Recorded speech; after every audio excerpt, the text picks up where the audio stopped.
from intimate moments to the halls of Congress. It's not exactly the path Beth Hyland saw herself taking. One day in October, I matched with a man that I found incredibly attractive, and his profile was similar to mine. But this man in the photo wasn't actually who Beth was chatting with. She just didn't know it at the time.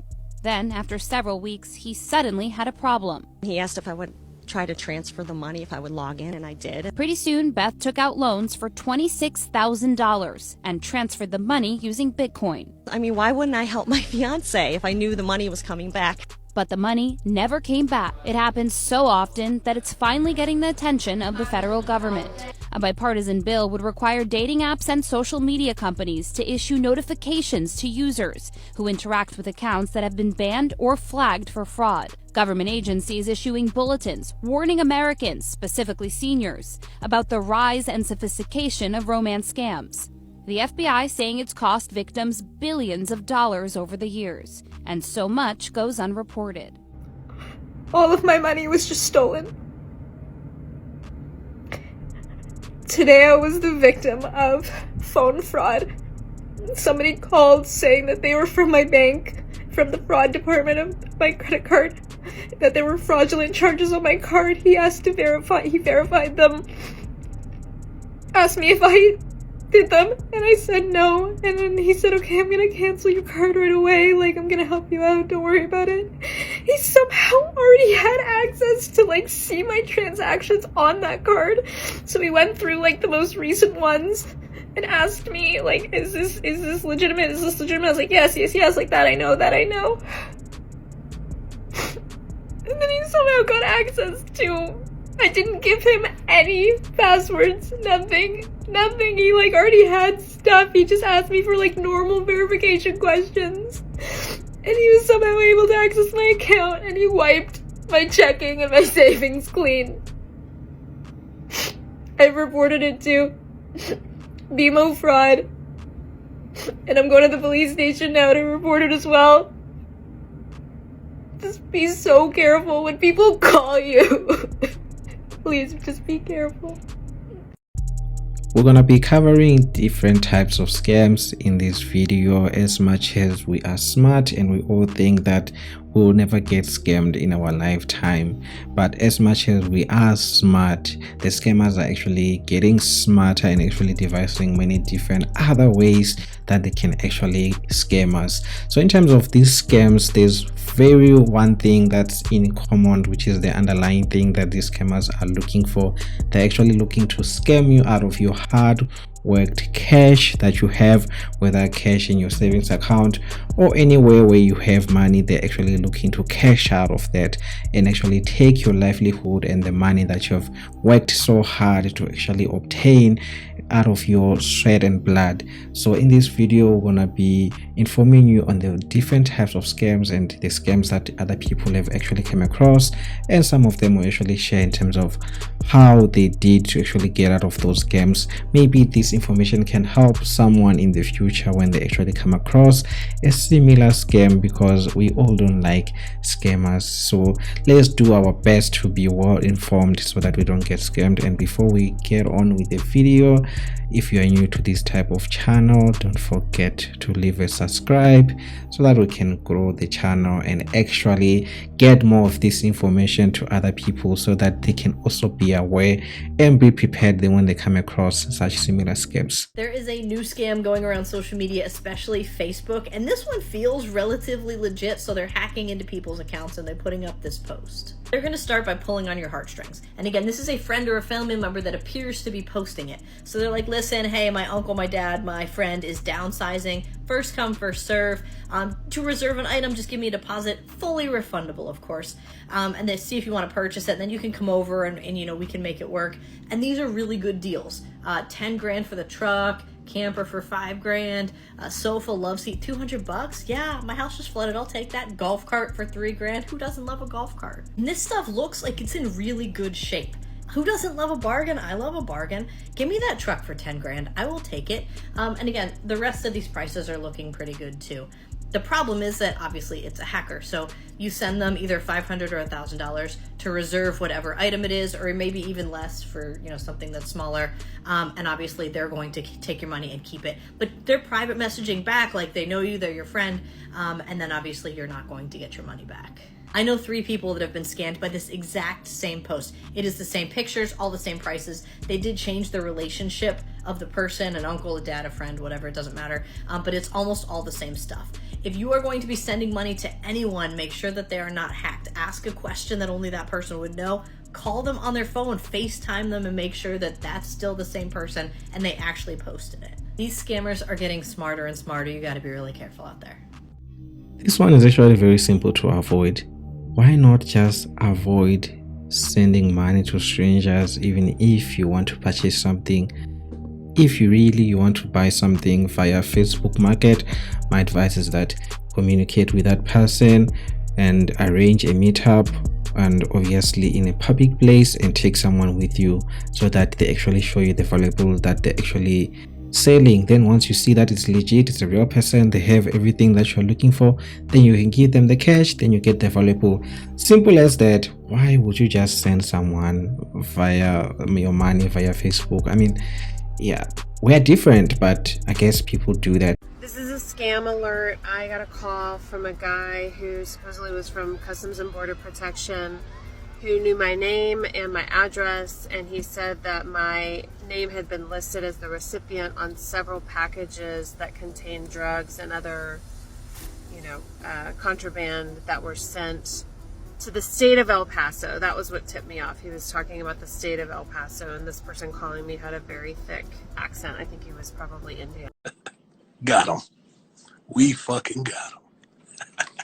And he was telling me that this investigation against me was being initiated with CBP in the state of Texas and the DEA and the FBI, and he just needed to notify me about the investigation and was going to be transferring me to one of his investigators. So, I mean, in these times of like extremely weaponized, heightened enforcement on the part of the federal government, those of us who are activists, I'm sure, are feeling very vulnerable and on edge. But we got to keep our wits about us. Just know these are the moments when the scammers, have an uptick in their activity. They know that people are on edge. So, write down information, who's calling, what's their name. Do not give any of your information over the phone. Reach back out to the agency. Oh, you're calling me from CBP? Tell me your name. What's your badge number? How do I reach your supervisor? Like, you go after them, get information from them. Do not give your information out when they call you over the phone. That's, rule number 1. And also just be on high alert. Scams abound right now. It has been a dark time for 80-year-old Alice Lynn. She tells the I-Team she lost more than $700,000, her life savings, after someone befriended her through text messages. In 2022, she says she began conversations with the man through an online web chat, and they discussed similar experiences. She says he told her about investing in cryptocurrency, asked her to download apps, invest, and showed her what appeared to be profitable accounts. And at that time, I totally trust him. We allege that there was a number of red flags. And what never happened is a branch manager never called Miss Lynn back to sit her down and talk to her and say, Chase has identified this as fraudulent activity. We believe you're being scammed. Not only I want to be alive, I will try to see what I can help the other victims, to make aware all this happens. They out here scamming again. This one is crazy. It's a jury duty scam. And basically the way the scam works is you miss jury duty, somebody call you and tell you that you got a warrant and that you have to pay a fine in order to stay out of jail. And they got people meeting them in CVS parking lots to hand the money over. Once they hand the money over, emails, telephone numbers, everything dead, gone. And they got your money and ran off. Be careful out here in these streets. They even had a guy pretend to be with the sheriff department, calling, scaring people up, trying to get them to pay this money. So be out there, be mindful, only do business with official people. If you think something ain't real, call the sheriff department yourself, call the court, call anybody you need to in order to get the situation right. Don't just pick up the phone and just believe the first person you hear. They out here scamming, and they don't give a damn about how hard you work for your money. These people are miserable, and they should be wiped out the face of the earth if you ask me. But, it is what it is. So they out here scamming, so be vigilant. One thing you should never do when people call you or they claim that you have won something, they claim that there's a fraud attempt in your account, you need to confirm something. Never confirm anything over the phone, even if they are telling you the most correct information. The best I can do is that actually call the service provider that you know. If it's your bank, call your bank right away. Just stop the call and call the bank right away and tell them that I've received a call like this person is telling me I need to confirm what, so that if there's a fraud attempt, whether in your account, they can go ahead and actually close your account quickly and actually block your money or move your money around, so that those people they don't obtain anything. It's possible that you may find that they've hacked your phone, your computer, and somehow they were able to obtain some bit of your information, but they require more of your information to actually validate that. And the more you're actually confirming yes, that's correct, you're actually confirming everything that they need to know, that then now they actually can access your money, and now all your money is going to be gone, poof. So that's the best thing you can ever do. Never confirm anything over the phone, and never even try to invest, even if people are telling you there's a business opportunity. If something seems too good to be true, it probably is.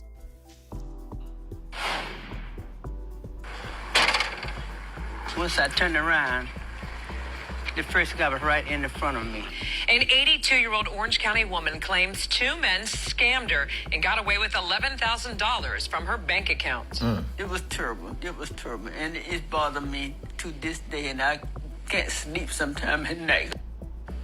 Mary Brown said the men approached her outside a Home Depot on West Colonial Drive with a wild story about finding a wallet full of cash. Before she knew it, the men had actually convinced her to drive away from the store with them in the passenger seats. She told Action 9 consumer investigator Jeff Deal she believes the men drugged her. Hi, Jeff.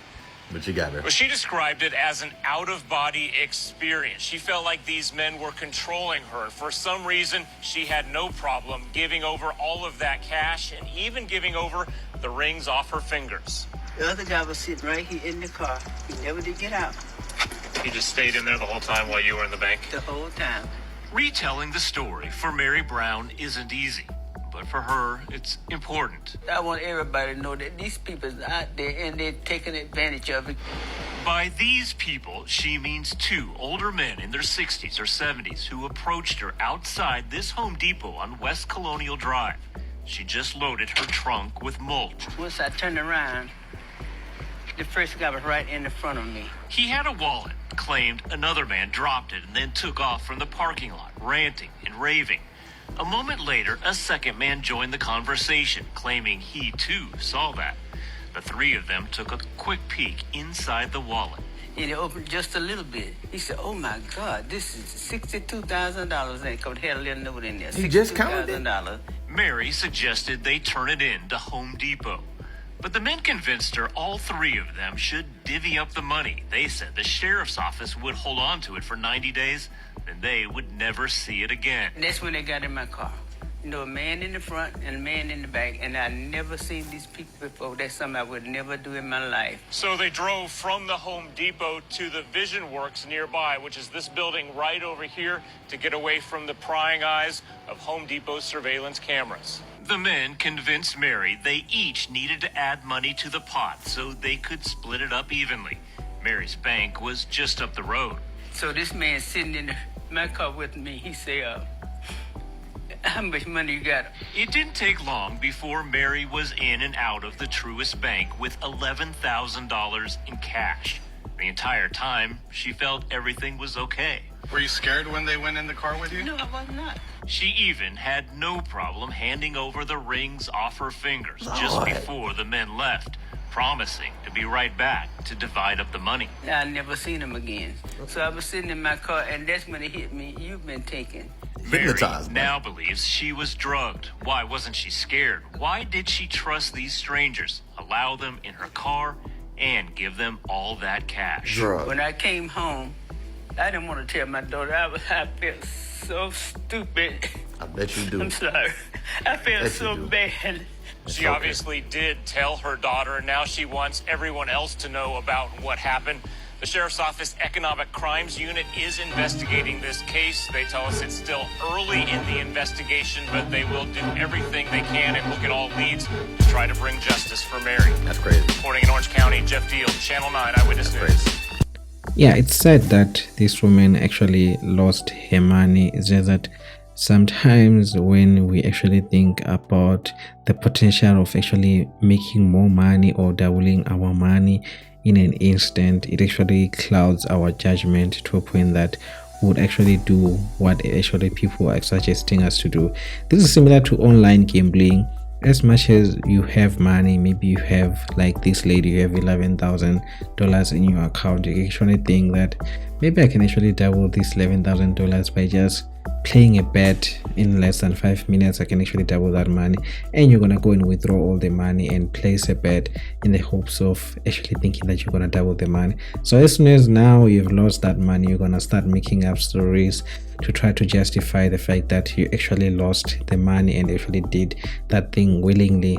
So I think they actually just told her the information that, okay, we have this money, this is how much we have, we want to divide it, and you just need to top it up, and obviously you're gonna get more than you've actually put it in. And she actually thought of that and thought that, you know what, I can actually double this money, so let me actually give it a try. So it actually clouds your judgment. So definitely, if something seems too good to be true, sometimes you can win, but 9 times out of 10 you can actually lose all your money. You're actually gambling in the hopes that this thing is gonna work out, whereas in this case for this lady it didn't work out. And yeah, it's sad that she lost her money, but let this be a lesson for her and anyone who actually come across such similar people and actually telling you that you can actually get more money and not even get encouraged to do so. A new scam that's going around that you need to be aware of, and it's a good one that would have gotten me, one of my family members, or even one of my loved ones. You're gonna get a package delivered to your home. It may be a box, it may be a padded envelope.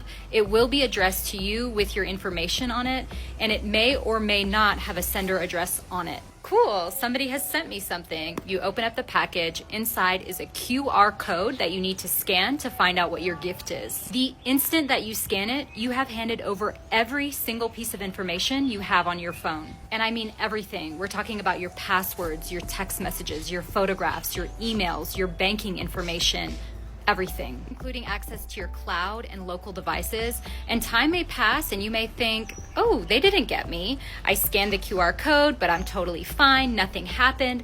They may literally just be sitting on the access or monitoring your activity. These scammers are becoming incredibly clever and finding so many different ways to access your information. And don't put your head in the sand. Don't think, oh, this could never happen to me, because it's literally happening to people every single day. So I got scammed last night, and I want to tell you how it happened so you can avoid it, because everybody I've told, even the people at the bank, are in awe. And so I want to tell you what happened so you can avoid it, because there were 2 mistakes that I made. So last night around 5:30 my bank calls and they say, hello, Miss Millay. We have noticed some fraudulent looking charges on your account and we're calling to talk to you about them. Have you recently tried to make a $300 purchase at Walmart? No. Did you try to do a $600 purchase at Target? No. And then he said, perfect, we're going to go ahead and shut down your card right now. And I said, great. Thank you for looking out for me. Right? I mean, hello. And then he said, so I'm going to text you a PIN. And I said, okay. And he did.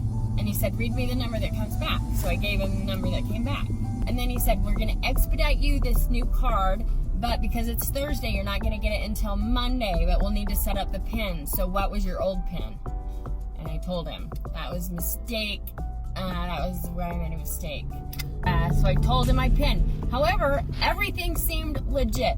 The phone number came from my bank, okay? It was my bank's phone number. The fact that he sent me like a PIN, like he texted me a PIN and I had to give him the number, that all seemed legit. Everything he said just seemed so incredibly legit. Oh my gosh.